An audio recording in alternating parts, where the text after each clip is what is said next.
Jean-François Barry, un chroniqueur pas comme les autres. Après avoir vécu des moments difficiles cette saison, quel beau retour pour Félix Auger-Aliassime qui remporte le tournoi de Bâle. Salut Jean-François. Salut, on va parler de tennis malgré la neige qui tombe par la fenêtre ce matin. Oui, je sais pas s'il neige autant à côté du studio, mais ça surprend quand même. Je te dirais, moi, plus je m'en venais des Laurentides, quand je suis parti de chez moi, là, il neigeait à plein ciel. Un point que, tu sais, quand ça nous étourdit pratiquement en conduisant, tellement que les flocons sont des gros flocons. Là, plus je m'approchais de Montréal, plus c'était plus de la petite neige mouillante. Là. En tout cas, c'est spécial. Et je me suis dit, c'est quand même drôle de parler de tennis en partant tout ça, parce que c'est plus un sport d'été, on va se le dire. Mais oui, on est content pour Félix Auger-Aliassime, qui a eu une année vraiment difficile, on le sait. Probablement plus de blessures que nous, on est au courant. Là. On sait qu'il y a eu de la misère avec un genou, mais qu'est-ce qu'il y a eu exactement, puis qu'est-ce qu'il y a eu d'autre? Évidemment, ils nous disent pas tout. Il y a eu une séquence, rappelle-toi, cette année, de 11 défaites en 14 matchs, là. Ça veut dire que tu n'en gagnes pas souvent. Puis là, on parle pas des matchs de finale. Là, on parle du premier match du tournoi contre la 188e raquette. Puis il allait perdre cette partie-là. Là. Ça allait pas. La confiance n'était pas au rendez-vous. Et il avait dit, je veux finir l'année en beauté. Puis c'est ce qu'il a réussi à faire. Donc, il est allé chercher ce tournoi-là pour sa première victoire en 2023. Sa 5e victoire au total en carrière. Et ça, c'est l'autre phénomène qui, moi, m'impressionne. Le psychologique d'un athlète. Parce que il a gagné ce tournoi-là l'année passée. Qu'est-ce qui fait que tu te sens si bien sur une surface, t'sais, dans un environnement pour aller le chercher? Il a affronté les mêmes joueurs de tennis dans les autres tournois, là. Moi, ça se fait que dans celui-là, il se sent bien. Donc, 2e année consécutive où il gagne le tournoi en Suisse. Ça a quand même été serré, là, 7-6, 7-6. Ce qui l'a sauvé, c'est ses premières balles de service. Là. Il a été vraiment hallucinant. On sait que c'est une arme pour lui. Il fait pas toujours le point sur le service, mais lorsqu'il réussit à placer sa première balle avec puissance, ben ça fait en sorte que l'adversaire est déstabilisé. Puis là, c'est lui qui a l'ascendant dans le point. Puis il va chercher ça. Il avait l'air très soulagé. Il a dit que c'était sa plus belle victoire, sa plus importante, et qu'il était officiellement de retour.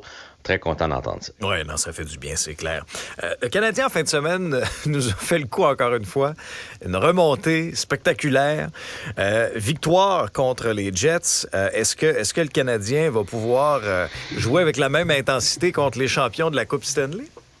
Jouer avec le feu, tu veux dire, ou la même intensité? Les deux. Parce que je trouve que ça ressemble tellement à l'année passée. Là. Souviens-toi des 10-15 premiers matchs, le nombre de remontées que le Canadien a fait, des victoires en prolongation, en tir de barrage, c'est excitant, c'est le fun. On a eu un bon spectacle, on va se le dire. Reste que c'est pas la bonne façon de jouer. Tu peux pas tirer de l'arrière constamment comme ils l'ont fait. Tu peux pas donner 45 lancés contre 29 et te fier toujours sur ton gardien de but. Cela dit en passant, Jake Allen est vraiment formidable devant le filet du Canadien là, récemment.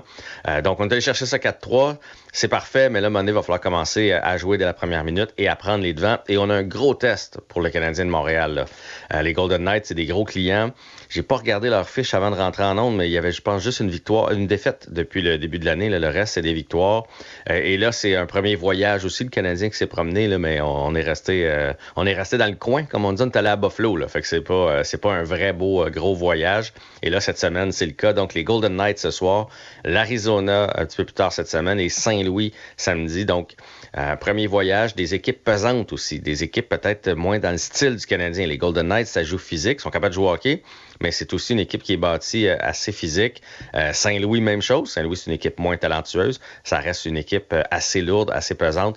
Donc, ça va être tout un test pour le Canadien de Montréal ce soir sur la route. En complément à ce que tu disais, là, 9 matchs, 8 victoires, aucune défaite, une défaite en prolongation.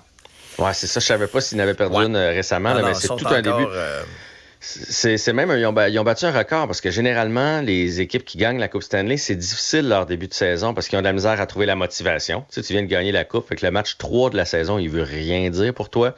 Tu as souvent eu un été plutôt court parce que tu as fêté, tu t'es pas entraîné comme d'habitude, etc. Mais les Golden Knights sont partis sur les chapeaux de roue, donc ça sera pas simple. Et on va suivre le dossier Juraj Slafkovský qui fait énormément jaser. Qu'est-ce qu'on fait avec lui, Jean-François? Est-ce qu'on l'entend de plus en plus, cet argument-là? Est-ce qu'un petit séjour avec le Rocket de Laval pourrait être bénéfique pour son développement? Ou au contraire, on est patient puis on le garde en haut quand même? Moi, je pense que ça dépend, puis c'est à eux autres à prendre la décision parce qu'ils le côtoient. Ça dépend comment il est dans sa tête présentement. Martin Saint-Louis en a parlé hier, semblait pas paniquer avec ça. Il dit qu'il faut regarder plus que les buts. Ça fait 29 parties qu'il n'a pas marqué. Il faut regarder l'ensemble de son jeu. Juste un point, c'est ouais, dans le premier match, d'ailleurs, où il avait été très, très bon. Il progresse quand même dans l'ensemble de son jeu. Il touche à la rondelle plus souvent. Il fait de meilleures choses, mais tu vois qu'il n'est pas en confiance. Puis on sait que le hockey, c'est 80% dans la tête. Faut pas oublier que faut se souvenir que l'année passée, il a manqué la moitié de la saison. T'sais. Fait que dans le fond, il n'y a pas une saison derrière la cravate. Là, t'sais. Il est encore jeune. C'est le 8e plus jeune de la Ligue nationale de hockey. Et là, c'est à eux autres de juger, est-ce que si on l'envoie, par exemple, dans les mineurs, ça va le shaker plus ou ça va l'aider? Tu sais, Caulfield est allé. Ça l'a quand même aidé. Est-ce que Slafkovský, il y en a que tu peux envoyer là-bas, il va être tellement déçu que là, tu vas nuire à son développement plutôt que de l'aider. Puis ça, nous, on le connaît pas. T'sais, on le voit sur la patinoire, on peut juger de son jeu, on peut juger de son temps de jeu. Là, on a vu qu'en fin de semaine, Martin Saint-Louis l'a moins utilisé. Mais je trouve qu'on en fait tout un plat.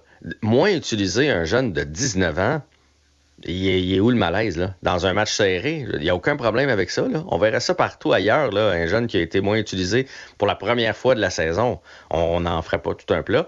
Mais à Montréal, je pense que le dossier Slafkovský, ça va demeurer un dossier glissant, un dossier qu'on suit, un dossier qui soulève les passions parce qu'on avait le premier choix, puis c'est pas ça qu'on aurait voulu avoir. On aurait voulu avoir un Connor Bedard, puis il n'y en avait pas cette année-là. C'est ça. Mais moi, je pense qu'il faut dire du calme, là. Oui. Tu sais, dans les dernières années, on a tellement, je trouve, ruiné des jeunes talents comme ça parce qu'on les a fait monter trop vite, on leur a mis trop de pression. Il ne faut pas faire la même chose avec lui, de grâce, s'il vous plaît. Merci, Jean-François. Salut, là. Salut. Bon